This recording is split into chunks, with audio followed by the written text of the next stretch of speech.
আসসালামু আলাইকুম। এখন দেখবেন সংবাদ শিরোনাম। চোখের জল আর হৃদয় নিংড়ানো ভালোবাসায় ওসমান হাদির বিদায়।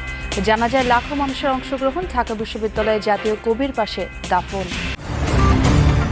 মানিক মিয়ার জনসমুদ্রে বিভেদ ছিল না দল মতের। হত্যাকারীদের গ্রেফতার ও দৃষ্টান্তমূলক সাজা দাবি। মানুষের বুকে থাকবে হাদি, বললেন প্রধান উপদেষ্টা। হত্যার বিচার দাবিতে শাহবাগে ইনকিলাব মঞ্চের অবস্থান। অগ্রগতি জানাতে সরকারকে রোববার বিকেল 5:15 পর্যন্ত আলটিমেটাম। নৈরাজ্য সৃষ্টি করে নির্বাচন পেছানোর সুযোগ নেই, বললেন সালাউদ্দিন। পরিস্থিতি ঘোলাটে করতে হত্যাকাণ্ড ঘটিয়েছে দেশবিরোধী চক্র, মন্তব্য মির্জা আব্বাসের। আসসালামু আলাইকুম। এতক্ষণ দেখছিলেন সংবাদ শিরোনাম, এখন দেখবেন বিস্তারিত। স্মরণকালের সবচেয়ে বড় জানাজায় লাখো জনতার অংশগ্রহণে সম্পন্ন হল ইনকিলাব মঞ্চের মুখপাত্র ও 24-এর গণঅভ্যুত্থানের অন্যতম নেতা শরীফ ওসমান হাদির জানাজা। নামাজে প্রথম কাতার জাতীয় সংসদের দক্ষিণ প্লাজায়, শেষটা ছাড়িয়ে যায় খামারবাড়ি ও আসাদ গেট এলাকা। জনতার ভালোবাসা আর চোখের জলে সিক্ত হয়ে হাদি যখন ছুটলেন শেষ গন্তব্যে, তখন লাখো জনতার কণ্ঠে হাদি হত্যার বিচারের দাবি। এমন জানাজার নামাজ কে দেখেছে কবে? ইনকিলাব মঞ্চের নেতা শরীফ ওসমান হাদির ইচ্ছে ছিল মানুষের ভালোবাসা জিতে সংসদে যাবেন। হাদি সেই সংসদে এলেন, সাথে লাখ লাখ মানুষের ভালোবাসাও। কিন্তু ওসমান হাদির নিথর দেহ তখন কফিনে বন্দী। জাতীয় সংসদ ভবনে শরীফ ওসমান হাদির জানাজায় অংশ নিতে আসে লাখ লাখ জনতা। জাতীয় সংসদ ভবন থেকে শুরু, রাজধানীসহ দেশের বিভিন্ন প্রান্ত থেকে উপস্থিত ছাত্র জনতার ঢল গিয়ে উপচে পড়ে মানিক মিয়া এভিনিউ, খামারবাড়ি, আসাদ গেট এলাকা পর্যন্ত।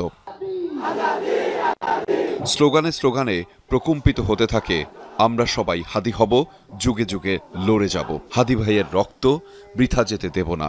মানুষের ভালোবাসা যে কোনো সীমানা মানে না, তার প্রমাণ সংসদ ভবনের দক্ষিণ প্লাজা। ওসমান হাদি জানাজায় ছিল না তিল ধারণের ঠাঁই। দলমত আর রাজনীতির ঊর্ধ্বে উঠে মানুষের বিপদের পাশে দাঁড়ানো এক অমায়িক প্রাণকে শেষবারের মতো দেখতে আসা মানুষের অঝোর কান্না। পুরো এলাকায় তৈরি হয় শোকাবহ পরিবেশ।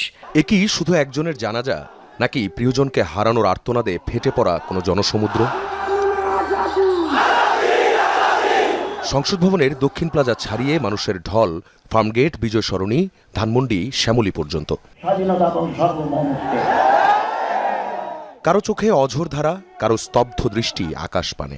ওসমান হাদির এভাবে চলে যাওয়ায় যেন থমকে গেছে পুরো শহর।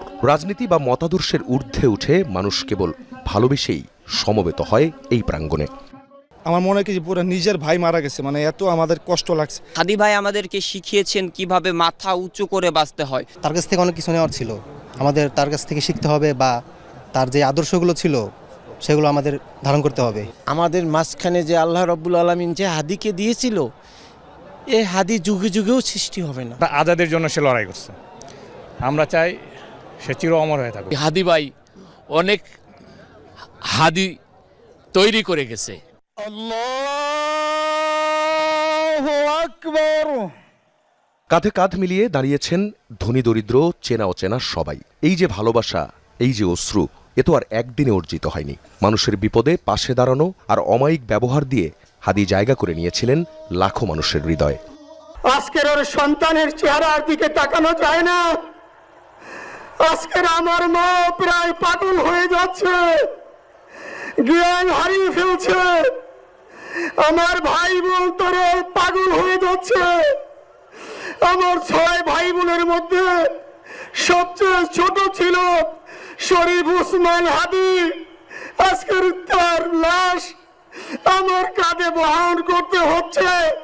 শেষ বিদায়ের মুহূর্তে ওসমান হাদির বড় ভাইয়ের বক্তব্যে যেন আর চোখের পানি ধরে রাখতে পারেনি কেউই। লাখ লাখ মানুষ যখন তার মাগফিরাত কামনায়, তখন আকাশ বাতাস ভারী হয়ে ওঠে কান্নার রোলে। আমাদের অন্তরের অন্তঃস্থল থেকে তার প্রতি ভালোবাসা, এবং আজকে এই লক্ষ মানুষের যে আয়োজন, সে আয়োজন দেখে আমি আমার জীবনের এই প্রথম আমি এত বড় আয়োজন দেখলাম। কিছু মানুষ মরেও অমর হয়ে থাকেন তাদের কর্মে, মানুষের স্মৃতিতে। ওসমান হাদি চলে গেছেন ঠিকই, কিন্তু রেখে গেছেন এক বিশাল শোকাতুর পরিবার, যে পরিবারের সদস্য আজ এই লাখো জনতা। ভালোবাসা আর অশ্রুসিক্ত নয়নে বিপ্লবীর বিদায়। ওসমান হাদির জানাজায় অংশ নিয়ে প্রধান উপদেষ্টা বললেন, হাদি থাকবেন মানুষের অন্তর জুড়ে। তার চেতনা বারবার মনে করিয়ে দেবে এই জাতি মাথা নোয়াবার নয়, চির উন্নত থাকবে এই জাতির শির। প্রধান উপদেষ্টা বলেন, হাদিকে বিদায় দিতে নয়, এই উপস্থিতি হাদির প্রতি ওয়াদাবদ্ধ হতে। প্রফেসর ইউনুস বলেন, হাদি হারিয়ে যাবে না, তার মঞ্চ নিয়ে এগিয়ে যাবে বাংলাদেশ। ঢাকা বিশ্ববিদ্যালয়ের কেন্দ্রীয় মসজিদের পাশে চিরনিদ্রায় শায়িত হলেন ইনকিলাব মঞ্চের মুখপাত্র শরীফ ওসমান হাদি। জাতীয় কবি কাজী নজরুল ইসলামের সমাধি প্রাঙ্গণেই দাফন করেন তার সহকর্মী যোদ্ধারা। উপস্থিত ছিলেন ওসমান হাদির বিশ্ববিদ্যালয়ের প্রিয় শিক্ষকরাও। প্রিয় বিশ্ববিদ্যালয়, প্রিয় কবি কাজী নজরুল ইসলামের সমাধি প্রাঙ্গণে যখন ওসমান হাদির মরদেহ আনা হয়, বিকেলে সূর্য তখন হেলে পড়েছে পশ্চিম আকাশে। ভেতরে যখন দাফনের কার্যক্রম চলছিল, বাইরে তখন কড়া নজরদারিতে ছিল আইন শৃঙ্খলা বাহিনী।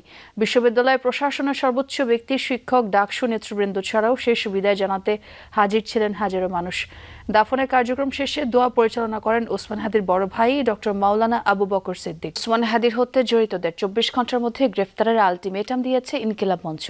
সংগঠনটির দাবি, হত্যাকাণ্ডে কেবল একজন নয়, আরও অনেকে জড়িত রয়েছে, আশ্রয়দাতাও। তাদের সবাইকে গ্রেফতার করতে হবে বলে জানান ইনকিলাব মঞ্চের নেতাকর্মীরা। বলেন, কোনো ধরনের সহিংসতা নয়, সহনশীল ও শৃঙ্খলাবদ্ধ রাজনীতির সূচনা করে গেছেন ওসমান হাদি।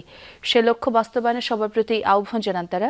সরকার দাবি পূরণে ব্যর্থ হলে আবারও শাহবাগে কঠোর আন্দোলনের ঘোষণা দিয়েছে ইনকিলাব মঞ্চ। আগামী 24 ঘন্টার মধ্যে ওসমান হাদিকে যারা খুন করেছে, খুনের পরিকল্পনা করেছে, খুনিদেরকে আশ্রয় দিয়েছে, খুনের সহায়তা করেছে, প্রত্যেককে গ্রেফতার করে বিচারের মুখোমুখি করতে হবে। এবং এই যে বিগত 172 ঘন্টা সরকারের পক্ষ থেকে কি কি পদক্ষেপ নেওয়া হয়েছে আমরা জানতে চাই। তারেক রহমানের স্বদেশ প্রত্যাবর্তনের আগে দেশের পরিস্থিতি ঘোলাটে করতে দেশ বিরোধী শক্তি ওসমান হাদিকে হত্যা করেছে বলে অভিযোগ করেছেন বিএনপির স্থায়ী কমিটির সদস্য মির্জা আব্বাস। অভিযোগ করেন, সরকার বিএনপির সহযোগিতার প্রস্তাব ফিরিয়ে দিয়ে অপশক্তির সাথে হাত মিলিয়ে এখন দেশ ধ্বংসের চক্রান্তে লিপ্ত। আর সালাউদ্দিন আহমদ বলেছেন, নৈরাজ্য করে নির্বাচন পেছানোর কোনো সুযোগ নেই। ভারপ্রাপ্ত চেয়ারম্যান তারেক রহমানের স্বদেশ প্রত্যাবর্তন উপলক্ষে ঢাকা মহানগর দক্ষিণ বিএনপি আয়োজন করে এই প্রস্তুতি সভার, যেখানে দক্ষিণ বিএনপির নেতাকর্মীদের পাশাপাশি অংশ নেন ধানের শীষের মনোনীত 7 জন প্রার্থী। এ সময় নেতাকর্মীদের শৃঙ্খলার সাথে 300 ফিট সড়কে অংশ নেয়ার নির্দেশনা দেওয়া হয়। বলা হয়, পরিস্থিতি ঘোলাটে হয় এমন সব ঘটনা রুখে দেওয়ার। জানিয়ে দেওয়া হয় তারেক রহমানের এয়ারপোর্ট থেকে বাসায় ফেরার রুট। কাকলী ফ্লাইওভারের উপর দিয়ে আমরা 300 ফিট হয়ে সেখানে আমরা সমবেত হবে বাংলাদেশের লক্ষ কোটি জনতা। প্রিয় নেতৃবৃন্দ, আমাদের প্রিয় নেতা জনাব তারেক রহমান সেখানে জাতির উদ্দেশ্যে, আমাদের উদ্দেশ্যে বক্তব্য রাখবেন। বক্তব্য শেষ করার পরে সেখান থেকে উনি আমাদের প্রিয় নেত্রী দেশনেত্রী বেগম খালেদা জিয়াকে দেখতে এভার কেয়ারে যাবেন। অনুষ্ঠানে বিএনপির স্থায়ী কমিটির সদস্য মির্জা আব্বাস বলেন, তারেক রহমানকে স্বাগত জানাতে প্রস্তুত দেশ। তিনি ফিরলেই দেশে ফিরবে গণতন্ত্র। আমাদের নেতা দেশে আসছেন মানে হলো গণতন্ত্র দেশে ফেরত আসছে, এই কথাটা মাথায় রাখতে হবে। উনি গণতন্ত্র নিয়ে আসছেন, উনি গণতন্ত্র প্রতিষ্ঠা করবেন। এ সময় সাম্প্রতিক ইস্যুতে সরকারের সমালোচনা করেন মির্জা আব্বাস। বলেন, হাদির উপর হামলার পর যা কিছু হয়েছে সবই সাজানো ছক। আমাদের নেতা আসবেন, তারা হাদিকে হত্যা করলো, তারপরে পরপর কয়েকটি ধারাবাহিকভাবে কতগুলি ঘটনা ঘটলো, মনে হলো সাজানো একটা ছক।